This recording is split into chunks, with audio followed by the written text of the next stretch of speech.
হামে আরও 7 শিশুর মৃত্যু, উচ্চ ঝুঁকিতে বাংলাদেশ, বিশ্ব স্বাস্থ্য সংস্থার তথ্য। যক্ষ্মাসহ অন্য রোগের প্রাদুর্ভাবের শঙ্কা বিশেষজ্ঞদের। ছুটির দিনেও জ্বালানির ভোগান্তি, বাড়তি ভাড়া এখনও কার্যকর হয়নি গণপরিবহনে, নতুন ভাড়ার তালিকার অপেক্ষায় গণপরিবহন সংশ্লিষ্টরা। তেল সংকট সরবরাহের কারণে নয়, কিছু মানুষ অনৈতিক ব্যবসা করছে বলেছেন মির্জা ফখরুল। অস্থিরতা তৈরির চেষ্টার বিরুদ্ধে কঠোর হুঁশিয়ারি অর্থমন্ত্রীর। গণভোটের রায় বাস্তবায়ন না হলে রাজপথ এবং সংসদ একাকার হয়ে যাবে, 11 দলীয় নেতাদের হুঁশিয়ারি। ব্যর্থতার দিকে যাচ্ছে সরকার, হাল ধরতে হবে এনসিপিকেই, বললেন নাহিদ। মুন্সিগঞ্জ জেনারেল হাসপাতালে আকস্মিক পরিদর্শনে গিয়ে অনিয়ম পাওয়ায় সিভিল সার্জন ও হাসপাতালের সুপারকে ক্লোজড করেছেন স্বাস্থ্যমন্ত্রী সর্দার মোহাম্মদ সাখাওয়াত হোসেন। শুক্রবার বিকেলে আকস্মিক সরকারি হাসপাতালটি পরিদর্শনে যান স্বাস্থ্যমন্ত্রী। জানান, হাসপাতালের তত্ত্বাবধায়ক ডাক্তার আহমদ কবির গণমাধ্যমে বলেছিলেন যে জলাতঙ্ক রোগীদের সবাইকে টিকা বা ভ্যাকসিন দেওয়া সম্ভব না, পর্যায়ক্রমে দিতে হবে। ওনাকে নাকি টার্গেট দেয়া আছে যে সরবরাহকৃত টিকা মাস ব্যাপী দিতে হবে, যা সত্য নয়। মন্ত্রী বলেন, সরকারি অফিসার হিসেবে তত্ত্বাবধায়ক দায়িত্বহীনতার পরিচয় দিয়েছেন, এতে সরকারের ভাবমূর্তি ক্ষুণ্ণ হয়েছে। মন্ত্রী জানান, জলাতঙ্কের টিকার কোনো সংকট দেশে নেই। ঢাকায় জ্বালানি তেলের সরবরাহ এখনও স্বাভাবিক হয়নি। ছুটির দিনেও পাম্পে যানবাহনের দীর্ঘ লাইন। রাজধানীর বিজয় সরণি ট্রাস্ট ফিলিং স্টেশনে জ্বালানি তেলের জন্য দীর্ঘ লাইন, ঘন্টার পর ঘন্টা দাঁড়িয়ে ফুয়েল সংগ্রহ করছেন ক্রেতারা।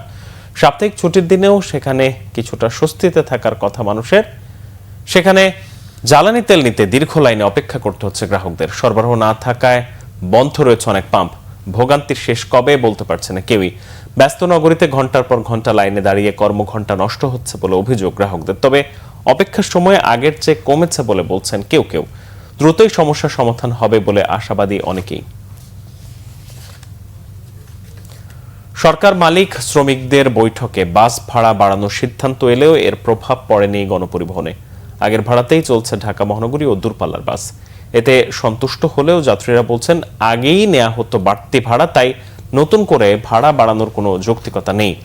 আর পরিবহন সংশ্লিষ্টরা বলছেন, বাড়তি ভাড়ার চার্ট এখনো আসেনি তাদের কাছে। একই চিত্র দূরপাল্লার বাস কাউন্টারেও। সংশ্লিষ্টরা বলছেন, যাত্রী সংকটে নতুন করে ভাড়া বাড়ানোর চিন্তা করছেন না তারা। এর আগে মধ্যপ্রাচ্য সংকটে তেলের দাম বৃদ্ধিতে বৃহস্পতিবার বাস মালিক ও শ্রমিকদের সঙ্গে বৈঠকে ভাড়া বাড়ানোর ঘোষণা দেন সড়ক পরিবহন ও সেতুমন্ত্রী। স্থানীয় সরকার, পল্লী উন্নয়ন ও সমবায় মন্ত্রী মির্জা ফখরুল ইসলাম আলমগীর বলেছেন, সরবরাহের কারণে দেশে তেলের কোনো সংকট হয়নি, কিছু মানুষ অনৈতিক ব্যবসা করছে বলেই এমন পরিস্থিতি সৃষ্টি হয়েছে। শুক্রবার ঠাকুরগাঁওয়ে মির্জা রুহুল আমিন মিলনায়তনে দুর্যোগ ব্যবস্থাপনা ও ত্রাণ মন্ত্রণালয়ের মাধ্যমে ঘূর্ণিঝড় ও শিলাবৃষ্টিতে ক্ষতিগ্রস্ত পরিবারের মাঝে ঢেউটেন চেক বিতরণ অনুষ্ঠানে প্রধান অতিথির বক্তব্যে তিনি এসব কথা বলেন। মির্জা ফখরুল বলেন, প্রধানমন্ত্রী তারেক রহমান দেশের মানুষকে নতুন করে বেঁচে থাকার স্বপ্ন দেখাচ্ছেন। অর্থনীতি উন্নয়নের জন্য এরই মধ্যে নতুন কিছু পরিকল্পনা গ্রহণ করা হয়েছে, সেগুলো বাস্তবায়নে কাজ শুরু হয়েছে বলেও জানান মন্ত্রী। আমি আস্তে আস্তে দেখলাম আপনার ওই পেট্রোল পাম্পের সামনে গুলোতে মোটর সাইকেল অনেক, এটা একটা সমস্যা তৈরি হয়েছে। কিন্তু এই সমস্যাটা তেল কমের জন্য নয়, সরবরাহ কমের জন্য নয়, এই সমস্যাটা কিছুটা হচ্ছে তৈরি করা। দুঃখজনক ভাবে কিছু মানুষ এখানে একটা অনৈতিক ব্যবসা শুরু করেছে, যে ব্যবসাটা আমাদের জন্য, দেশের জন্য, জাতির জন্য ক্ষতিকর হবে। অর্থ পরিকল্পনা মন্ত্রী আমির খসরু মাহমুদ চৌধুরী বলেছেন, দেশ অস্থিতিশীল করার চেষ্টায় লিপ্ত যেই হোক না কেন কোনো ছাড় দেওয়া হবে না। শুক্রবার চট্টগ্রাম বিশ্ববিদ্যালয়ের সরস্বতী জ্ঞান মন্দিরের উদ্বোধনী অনুষ্ঠান শেষে তিনি একথা বলেন। আমির খসরু মাহমুদ চৌধুরী বলেন, জ্বালানির সমস্যা কেবল বাংলাদেশের সমস্যা নয়, এটা বৈশ্বিক সমস্যা। অন্যান্য দেশের তুলনায় বাংলাদেশ অনেক দেরিতে জ্বালানির দাম বাড়িয়েছে। সরকারকে উচ্চ মূল্যে জ্বালানি কিনতে হচ্ছে, তাই সামান্য দাম বাড়ানো ছাড়া উপায় ছিল না বলে জানান মন্ত্রী। আরেকটি অনিবার্য লড়াইয়ের প্রস্তুতির আহ্বান জানিয়ে জনগণের গণরায় বাস্তবায়ন না হওয়া পর্যন্ত রাজপথের আন্দোলন চলবে বলে জানিয়েছেন জামাত ইসলামীর আমির ও বিরোধী দলীয় নেতা ডাক্তার শফিকুর রহমান। রাজধানীর সোহরাওয়ার্দী উদ্যানে বাংলাদেশ খেলাফত মজলিস আয়োজিত সমাবেশে কথা বলেন তিনি।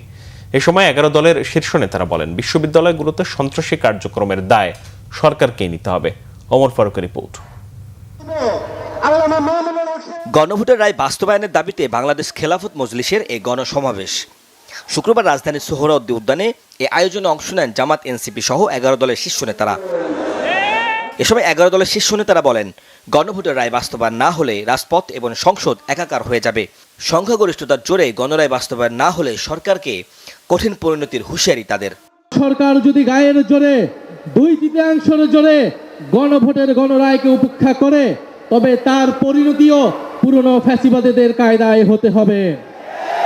ফলে এই হুঁশিয়ারি আমরা দিতে চাই, কিন্তু আমরা চাই দেশে স্থিতিশীলভাবে এই দেশের সমস্যার সমাধান হোক। সরকারের বিরুদ্ধে বিশ্বাসঘাতকতার অভিযোগ তুলে জামায়াতের আমির ডাক্তার শফিকুর রহমান বলেন, জনগণের অধিকার আদায় না হওয়া পর্যন্ত আন্দোলন চলবে, প্রয়োজনে কঠোর লড়াইয়ের প্রস্তুতিও নেওয়া হবে। আন্দোলন চলবে সংসদে, আন্দোলন চলবে রাজপথে। নাহিদ ইসলাম বলেছেন, একসময় রাজপথ আর সংসদ প্রয়োজনে একাকার হয়ে যাবে। রাজপথ আর সংসদ একাকার যেদিন হয়ে যাবে, সেদিন বালুর পাত দিয়ে নদীর জোয়ার, সমুদ্রের জোয়ার থামাতে পারবেন। জুলাইকে সম্মান করব, বুকে ধারণ করব, জুলাইয়ের সাথে বেইমানি করব না। আর জুলাইয়ের সাথে যারা বেইমানি করবে তাদেরকে ছাড় দিয়ে কথা বলা হবে না। গণভোটের রায় বাস্তবায়নে আগামী 3 মাস প্রতিটি জেলায় নাগরিক সমাবেশ এবং 5ই আগস্ট সোহরাওয়ার্দী উদ্যানে মহাসমাবেশ করবে বাংলাদেশ খেলাফত মজলিস। ওমর ফারুক, বাংলাভিশন, ঢাকা। বর্তমান সরকার ব্যর্থতার দিকে যাচ্ছে, দেশের অর্থনৈতিক অবস্থা টালমাটাল, তাই এনসিপিকেই হাল ধরতে হবে বলে মন্তব্য করেছেন জাতীয় নাগরিক পার্টির আহ্বায়ক ও বিরোধী দলীয় চিফ হুইপ নাহিদ ইসলাম। কেন বিদ্যুৎ থাকছে না, সরকারকে সেটা পরিষ্কার করতে হবে বলেও হুঁশিয়ার করে দেন এনসিপি নেতারা। এদিকে আনুষ্ঠানিকভাবে এনসিপিতে যোগ দিয়েছেন যুবদলের সাবেক কেন্দ্রীয় নেতা ইসহাক সরকার সহ আরো অনেকেই। বিস্তারিত আসমা আক্তার নূপুরের রিপোর্টে। ফুল দিয়ে বরণ করে নেওয়ার জন্য জাতীয় নাগরিক পার্টি এনসিপিতে যোগ দিলেন যুবদলের সাবেক কেন্দ্রীয় নেতা ও ঢাকা 7 আসনে স্বতন্ত্র নির্বাচন করা ইসহাক সরকার। দীর্ঘদিন বিএনপির রাজনীতি করা ইসহাক সরকারকে দলে বরণ করে নিতে শুক্রবার রাজধানীর ডিপ্লোমা ইঞ্জিনিয়ার ইনস্টিটিউটে অনুষ্ঠানের আয়োজন করে এনসিপি। আবারও আমরা একই রকম কাহিনী দেখি। এদিন এনসিপিতে আরও নাম লেখালেন শেরেবাংলা একে ফজলুল হকের নাতনি ফেরসামিন হক ইকবাল, অ্যাক্টিভিস্ট মহিউদ্দিন রনি ও কন্টেন্ট ক্রিয়েটর নুরুজ্জামান কাফি। তার অধিকার ফিরে পাবে ইনসাফের পক্ষে। গণভোটের রায় বাস্তবায়নে ঐক্যবদ্ধভাবে মাঠে থাকার কথা জানান তারা। 1400 শহীদের রক্তের সাথে বেঈমানি করে বিশ্বাসঘাতকতা করে এই দেশে কেউ টিকে থাকতে পারবে না। ছাত্র জনতা কিন্তু জাগ্রত হয়ে গিয়েছে, এই ছাত্র জনতাকে আর দমানো যাবে না। এখনো সময় আছে, আমি বলবো আপনারা ফিরে আসুন গণতান্ত্রিক ধারায়। গণঅভ্যুত্থানের পর 5 বছরের একটা ছেলে, সে যদি ট্রাফিক আইন পালন করতে পারে, আপনি রাষ্ট্রপ্রধান হয়ে আপনি চুপ কেন? ইনসাফের বাংলাদেশে, তরুণদের বাংলাদেশে চুপ থাকা চলবে না। এ সময় সরকারের তীব্র সমালোচনা করেন এনসিপি নেতারা। বলেন, দেশে এখনো গণতান্ত্রিক লড়াই চলছে। সমালোচনার ভয়ে শহর বাদ দিয়ে গ্রামে লোডশেডিং দিচ্ছে, অথচ লোডশেডিং সমাধান নিয়ে কোনো কথা বলছে না সরকার। সরকারকে খোলাসা করে বলতে হবে কেন লোডশেডিং হচ্ছে। জ্বালানি সরকার বলছে যে জ্বালানি আছে, কিন্তু আমরা পেট্রোল পাম্পে গিয়ে জ্বালানি পাচ্ছি না। তাহলে সমস্যাটা কোথায়? যদি সরকার মনে করে যে এখানে সিন্ডিকেট আছে নিয়ন্ত্রণের বাইরে, তাহলে সরকার যদি সিন্ডিকেট নিয়ন্ত্রণ করতে না পারে, দেশবাসীকে ঐক্যবদ্ধভাবে আহ্বান জানাক, তাহলে আমরা গিয়ে সিন্ডিকেট নিয়ন্ত্রণ করব। আমরা আশা করি যে সরকার জনগণের সামনে এই বিষয়গুলো খোলাসা করবে। নিজেদের আসনে যতটুকু বিদ্যুৎ দরকার ততটুকু তারা দিয়ে বাংলাদেশের বাকি 298টা আসনে 10 থেকে 16 ঘন্টা পর্যন্ত লোডশেডিং করাচ্ছে। আমরা তাদের মধ্যে এক মনস্তাত্ত্বিক দ্বন্দ্ব দেখছি। তারা শহরগুলোতে যেখানে মানুষ অধিকার সচেতন, অধিক কথা বলবে, সোশ্যাল মিডিয়ায় লেখালেখি করবে, গণমাধ্যমে তাদের বার্তাগুলো পৌঁছে দিবে, সেই জায়গায় তারা বিদ্যুৎ দেওয়ার চেষ্টা করলেও গ্রামাঞ্চলে লক্ষ লক্ষ কোটি কোটি মানুষকে তারা বিদ্যুতের অনুপস্থিতিতে যে লোডশেডিংয়ের ভোগান্তি, সেই পরিস্থিতির মধ্য দিয়ে নিয়ে যাচ্ছে।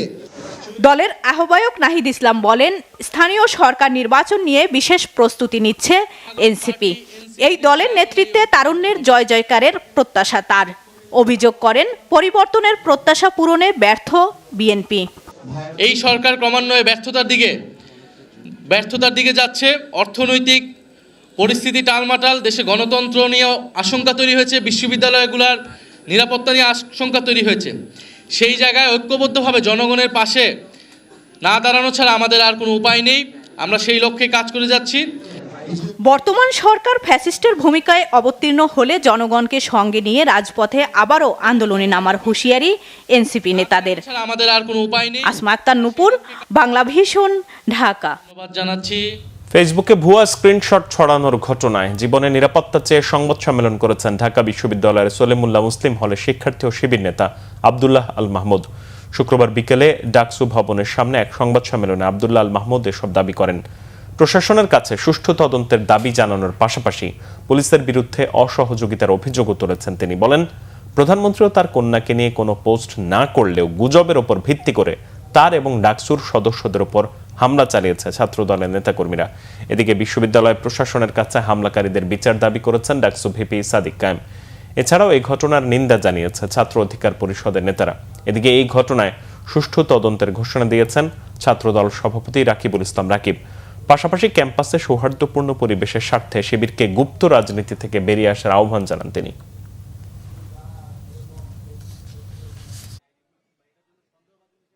আরেকটা বিষয় হচ্ছে, এখানে শুধু আমার যে জীবন নাশের হুমকি দেওয়া হচ্ছে বিষয়টা এমন নয়, এখানে আমার বাবা মা এবং আমার ভাই বোন যারা আছে তাদের উপরও হুমকি দেওয়া হয়েছে। পরবর্তীতে আমরা তখন যোগাযোগ করছিলাম বিশ্ববিদ্যালয় প্রশাসনের সাথে এবং সরকারের পুলিশ এবং স্বরাষ্ট্র মন্ত্রণালয়ের সাথে, সবাই নীরব ভূমিকা ছিল।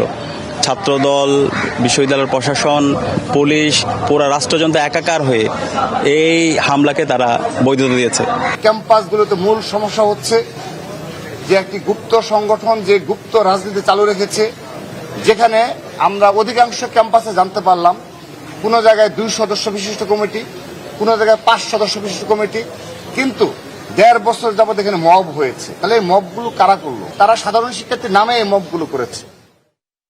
তেমন কোনো অভিযোগ ছাড়াই সৌদির উদ্দেশ্যে ঢাকা ছেড়ে যাচ্ছেন হজযাত্রীরা। গেল শুক্রবার উদ্বোধনের পর থেকে 7 দিনে 78টি ফ্লাইটে 31,283 জন হজযাত্রী সৌদি পৌঁছেছেন। হজ ক্যাম্পের এবারের ব্যবস্থাপনায় যাত্রীরা সন্তুষ্ট। শুভ মাহফুজের রিপোর্ট। প্রতি বছর বিশ্বের বিভিন্ন প্রান্তের মুসলমানরা পাপ মুক্তি আর আত্মশুদ্ধির আকুল বাসনায় পবিত্র কাবা শরীফে যান হজ পালন করতে। দীর্ঘদিনের লালিত ইচ্ছার প্রতিফলনের শেষ ধাপে এখন হজ যাত্রীরা, তাই মহান রবের কাছে কৃতজ্ঞতা তাদের। আল্লাহ সুবহানাহু ওয়া তাআলার কাছে চেয়েছিলাম যে আল্লাহ তুমি আমাকে দীর্ঘদিন সময় দাও, আমি এবার সুযোগ পেয়েছি, আমি এবার এই হজ করতে যাচ্ছি। আমি আত্মতৃপ্তি বোধ করতেছি। আমি দেশবাসীর কাছে দোয়া চাই আমার হজটা যেন কবুল হয়। আল্লাহর কাছে কান্দাকাটি করব, আমাদের দেশ শান্তি হোক। আল্লাহর কাছে সবই দোয়া করবো, সবার জন্য মঙ্গল হয়, দেশের জন্য মঙ্গল হয়, সব মুসলমান জাতির জন্য মঙ্গল হয়, সবার জন্য দোয়া করব। হজ ক্যাম্পের পরিবেশ ও ব্যবস্থাপনায় সন্তুষ্ট হজ যাত্রীরা, কিছুটা আপত্তি খাবারের মান নিয়ে। হাজিদের নিরাপত্তার জন্য ডরমিটরে যে ব্যবস্থাপনা সেটাও খুব ভালো। হাজি ছাড়া কেউ উপরে উঠতে পারে না। সব কিছু মিলিয়ে আলহামদুলিল্লাহ খুব ভালো। ক্যান্টিনের আমার যে খাবারটা আরও একটু উন্নত মানের আমরা আশা করি, কিন্তু এমনি যা আছে পরিবেশ আলহামদুলিল্লাহ খুব ভালো। এদিকে প্রতিদিনের মতো শুক্রবারও হজ ক্যাম্প তদারকি করেন সংসদ সদস্য SM জাহাঙ্গীর হোসেন। শুরুর দিকে মশা সংক্রান্ত সমস্যা এখন আর নেই বলে জানান তিনি। প্রধানমন্ত্রী জনাব তারেক রহমান সাহেব স্পষ্ট একটি বক্তব্য দিয়েছেন, কথা বলেছেন আমাদের সবাইকে, প্রশাসনিক কর্মকর্তাদেরকে বলেছেন, আমাদেরকে বলেছেন যে আল্লাহর মেহমানরা আল্লাহর কাছে যা আল্লাহর ঘরে যাবে, ওরা যাতে সর্বোচ্চ ভালো সেবা নিয়ে যেতে পারে এবং সর্বোচ্চ সুযোগ সুবিধা নিয়ে যেতে পারে। আমরা সেভাবে চেষ্টা করে যাচ্ছি। সামান্য যে দোষ ত্রুটি আছে, যে ত্রুটি বিচ্ছুতি আছে, সেগুলো আমরা সাথে সাথে রিকভারি করার চেষ্টা করছি। ইনশাআল্লাহ আগামীতে এই ধরনের কোনো এইটুক ত্রুটি বিচ্ছুতি আর ইনশাআল্লাহ থাকবে না, এটা আমরা বিশ্বাস করি। এবার সরকারি বেসরকারি ব্যবস্থাপনায় হজে যাচ্ছেন 78,500 জন। হজ অফিসের পরিচালক জানিয়েছেন, শুক্রবার পর্যন্ত সৌদির উদ্দেশ্যে ঢাকা ছেড়েছেন 31,283 জন। হজ ক্যাম্প কেন্দ্রে কিন্তু অনেকগুলো সেবা প্রতিষ্ঠান কাজ করছে। ঢাকা সিটি কর্পোরেশন তাদের যেমন প্রতিনিধি রয়েছে, আমি রয়েছে, আমাদের গণপূর্তের আমাদের সিভিল বিভাগ, EM বিভাগ সহ অনেকগুলো সেবা প্রদানকারী প্রতিষ্ঠান কিন্তু সার্বক্ষণিক কাজ করছে। চলতি বছরের 21 মে পর্যন্ত চলবে হজ ফ্লাইট। চাঁদ দেখা সাপেক্ষে হজ হবে 26 মে। শুভ মাহফুজ, বাংলা ভিশন, ঢাকা। বিপ্লবী ওয়ার্কার্স পার্টির সাধারণ সম্পাদক সাইফুল হক বলেছেন, বেকার যুবশক্তির দ্রুত কর্মসংস্থানের ব্যবস্থা করতে না পারলে সামাজিক অস্থিরতা ও নৈরাজ্য ছড়িয়ে পড়বে। এতে সরকারের ভালো উদ্যোগগুলো মার খাবে। রাজধানীতে অনুষ্ঠিত বিপ্লবী যুব সংহতির কেন্দ্রীয় প্রতিনিধি সভায় এসব কথা বলেন তিনি। সাইফুল হক আরও বলেন, নতুন সরকারকে তরুণ যুবাদের স্বপ্ন আকাঙ্ক্ষিত ধারণা করতে হবে। গণতান্ত্রিক সংস্কারের গুরুত্বপূর্ণ ইস্যুতে সরকারি দল বিএনপির পিছিয়ে থাকার সুযোগ নেই। বিরোধী দলে থাকাকালীন বিএনপি বিচার বিভাগ সহ গুরুত্বপূর্ণ সাংবিধানিক প্রতিষ্ঠানের যে ধরনের গণতান্ত্রিক সংস্কার দেখতে চেয়েছে, এখন সে ধরনের সংস্কার বাস্তবায়ন উদ্যোগ নিতে হবে। অন্তর্বর্তী সরকারের সময় যুক্তরাষ্ট্রের সাথে স্বাক্ষরিত বাণিজ্য চুক্তি বাতিলের উদ্যোগ নিতে সরকারের প্রতি আহ্বানও জানান বিপ্লবী ওয়ার্কার্স পার্টির সাধারণ সম্পাদক। যাত্রার ৩৫ বছর পূর্ণ করল দেশের অন্যতম ইংরেজি দৈনিক দ্য ডেইলি স্টার। প্রতিষ্ঠাবার্ষিকী উপলক্ষে 2 দিনের অনুষ্ঠান সাজিয়েছে প্রতিষ্ঠানটি। অনুষ্ঠানের প্রথম দিনে শুক্রবার রাজধানীতে ডেইলি স্টার ভবনে গিয়ে শুভেচ্ছা জানান বিভিন্ন রাজনৈতিক দলের নেতা, বিদেশি কূটনীতিক, সামাজিক ও মিডিয়া ব্যক্তিত্ব, গণমাধ্যম কর্মী সহ নানা শ্রেণী পেশার মানুষ। এছাড়া শুভেচ্ছা জানাতে ডেইলি স্টার ভবনে যান অর্থমন্ত্রী আমির খসরু মাহমুদ চৌধুরী, স্বরাষ্ট্রমন্ত্রী সালাউদ্দিন আহমদ, তথ্য ও সম্প্রচার মন্ত্রী জহির উদ্দিন স্বপন। দেশের বিভিন্ন অঙ্গনে অবদানের জন্য ডেইলি স্টার সহ বেশ কয়েকজনকে সম্মানিত করেছেন। প্রতিষ্ঠাবার্ষিকীর অনুষ্ঠানে ডেইলি স্টার সম্পাদক মাহফুজ আনাম বলেন, গণতন্ত্রের বিকাশের জন্য স্বাধীন গণমাধ্যম খুবই গুরুত্বপূর্ণ। প্রতিষ্ঠানটি সবসময় দেশ ও সমাজের প্রতি দায়বদ্ধতা নিয়ে কাজ করে যাচ্ছে বলে জানান ডেইলি স্টার সম্পাদক। কাজ নেই, ভাড়া করা চলছে অফিস, এমন চিত্র বিটিসিএল রংপুর স্টেশনের। অনেকটা বসেই সময় কাটে এখানে কর্মরতদের। জনসম্পৃক্ততা না থাকলেও প্রতি মাসে সরকারের কাড়ি কাড়ি টাকা নষ্ট হচ্ছে বলে অভিযোগ স্থানীয়দের। রংপুর থেকে জুয়েল আহমদের রিপোর্ট, ক্যামেরায় শাহনাজ জনি। ঝোপঝাড় ঘেরা পরিত্যক্ত বিটিসিএলের একটি ভাড়া নেয়া স্থানে লোকচক্ষুর আড়ালে চলছে টেলিযোগাযোগ নিয়ন্ত্রণ কমিশনের ফিক্সড মনিটরিং স্টেশন। রংপুরের আরকে রোডের এই অফিসে রয়েছেন 2 জন কর্মকর্তা, নিরাপত্তায় 4 জন আনসার সদস্য। কাজও তেমন নেই। সরকারের একটি প্রতিষ্ঠানের এমন অবস্থা নিয়ে নানা প্রশ্ন দেখা দিয়েছে স্থানীয়দের মধ্যে। টাওয়ারের জন্য এখানে উপপরিচালক, অপরিচালক ইত্যাদি বিভিন্ন পোস্টের যে লোকবল নিয়োগ করা আছে এবং তাদের পেছনে যে রাজস্ব ব্যয়টা হচ্ছে, এটা তো আসলে সরকারের কোষাগারের অনেক অপচয় হচ্ছে। শুধু চেয়ার টেবিল এবং বসে থাকা ছাড়া কোনো কাজ নেই। তারা এক একজন 1 লাখ অধিক টাকা বেতন পাচ্ছে। একাধিক লোক এখানে নাম কাওয়াজ থেকে কর্ম করতেছে। এখন লোকজন ঢোকেই না, তো ভূতের বাড়ির মতনই হয়েছে। এখন ওই যে আমরা যে না যাই গাছের তলে বসি থেকে না পাতা পুঁতে সামনে এটাই শেষ। স্টেশনের কার্যক্রম কতটা কার্যকরভাবে পরিচালিত হচ্ছে তা নিয়েও রয়েছে সংশয়। বিষয়টি নিয়ে ক্যামেরার সামনে কথা বলতে রাজি হননি সংশ্লিষ্ট কোনো কর্মকর্তা। স্যার বললেন যে এটা তো প্রশাসনের বিষয়, এখানে আমার কোনো কথাও বলতে না করলো এবং কাউকে রেফারও করতে না করলো। হ্যাঁ, বুঝতে পারছেন, এই অফিস বা আদার্স এগুলো তো প্রশাসনিক বিষয়। নতুন সরকার যখন দেশের ব্যয় সংকোচনে অগ্রাধিকার দিচ্ছেন, তখন এসব জনবিচ্ছিন্ন দপ্তর নিয়ে ভাববার আহ্বান বিশিষ্টজনদের। গ্রামীণ বা বাংলালিংক বা টেলিটক, তাদের যে টাওয়ারগুলো আছে, এই টাওয়ারগুলোতে কিন্তু কোনো ধরনের পাহারার কোনো ব্যবস্থা নেই। কারণ তারা শুধু এখানে তরঙ্গটাকে গ্রহণ করে এবং তরঙ্গটাকে সাপ্লাই দেয়, বিভিন্ন জায়গায় সাপ্লাই দেয়। সুতরাং টাওয়ার পাহারা দেওয়ার জন্য রংপুর বাকি অন্যান্য জায়গায় সেখানে আনসার 4 জন এবং অন্যান্য কর্মকর্তা সহ একজন পরিচালক ওখানে দিয়ে এই যে রাষ্ট্রের যে অর্থ ব্যয়ের যে একটা মহাযজ্ঞ চলছে, এই জায়গাটায় সরকারের দৃষ্টি দেওয়া উচিত। বিগত আওয়ামী লীগ সরকারের সময় দেশের বিভিন্ন এলাকায় তরঙ্গ মনিটরিংয়ের জন্য এসব স্টেশন স্থাপন করা হয়। জুয়েল আহমেদ, বাংলা ভিশন, রংপুর। সংবাদ শেষ করব ক্রাউন সিমেন্ট শিরোনামগুলো আরো একবার জানি।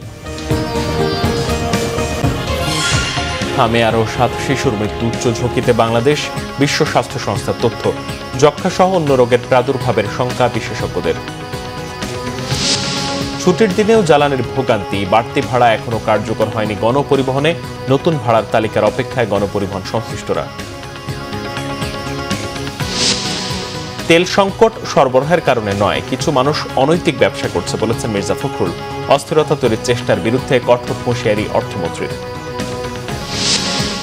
গণভোটের রায় বাস্তবায়ন না হলে রাজপথ এবং সংসদ একাকার হয়ে যাবে, 11 দলীয় নেতাদের হুঁশিয়ারি। ব্যর্থতার দিকে যাচ্ছে সরকার, হাল ধরতে হবে এনসিপিকেই বললেন নাহিদ। এই ছিল এখনকার মতো। পরের সংবাদ সকাল 10টা, এর আগে 9টা রয়েছে নিউজ টপ 10 দেখার আমন্ত্রণ রইল। এছাড়া বাংলাদেশের সংবাদ ও সংবাদ সংশ্লিষ্ট অনুষ্ঠান দেখতে ভিজিট করুন www.bbnews24.com ও facebook.com/bangladeshi news এবং সাবস্ক্রাইব করুন youtube.com/bangladeshi news। ধন্যবাদ।